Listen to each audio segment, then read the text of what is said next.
முதலில் ஒரு நேரலையை பார்க்கலாம். சென்னை ஆலந்தூரில் உள்ள லஞ்ச ஒழிப்புத்துறை அலுவலகத்தில் திமுக முன்னாள் அமைச்சர் செந்தில் பாலாஜி விசாரணைக்காக ஆஜராகி இருக்கிறார். காட்சிகளை பார்க்கிறோம். விவரங்களை செய்தியாளர் அன்பரசனிடம் கேட்கலாம். அன்பரசன், என்ன விவரம்?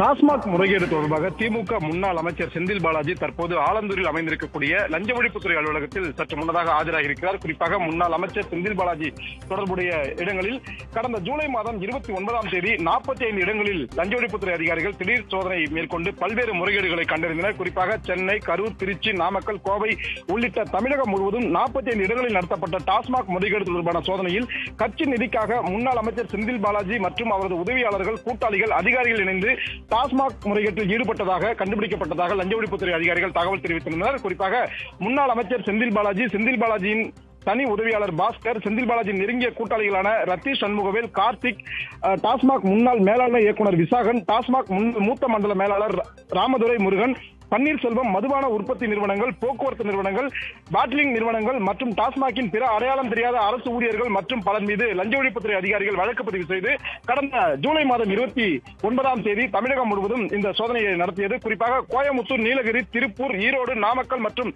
கரூர் மாவட்டங்களில் உள்ள 857 டாஸ்மாக் பார்களில் 284 பார்கள் மூடப்பட்டதாக கூறப்பட்டது. ஆனால் கள நிலவரப்படி இந்த 284 பார்களும் உரிமம் புதுப்பிக்கப்படாமலேயே தொடர்ந்து இயங்கி வந்ததும் சோதனையில் கண்டுபிடிக்கப்பட்டதாக அதிகாரிகள் தகவல் தெரிவித்திருந்தார்கள்.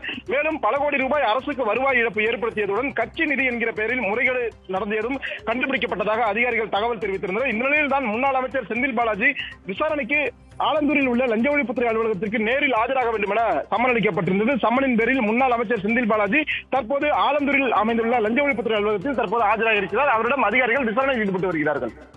என்ன கோணங்களில் அவரிடம் கேள்வி எழுப்பப்பட இருக்கிறது? எவ்வளவு நேரம் இந்த விசாரணை நீடிக்கும் அப்படின்னு எதிர்பார்க்கலாம்?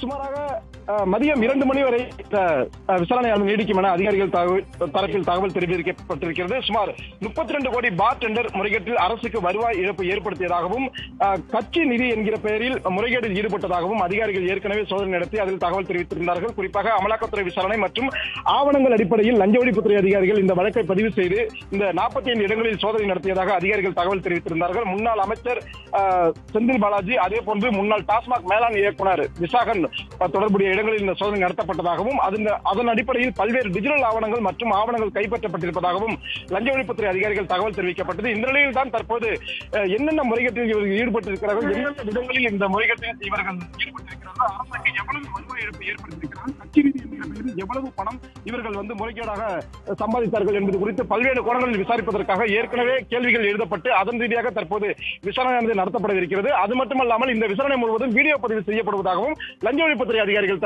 தரப்பில் தெரிவிக்கப்பட்டிருக்கிறது. விவரங்களுக்கு நன்றி அன்பரசன்.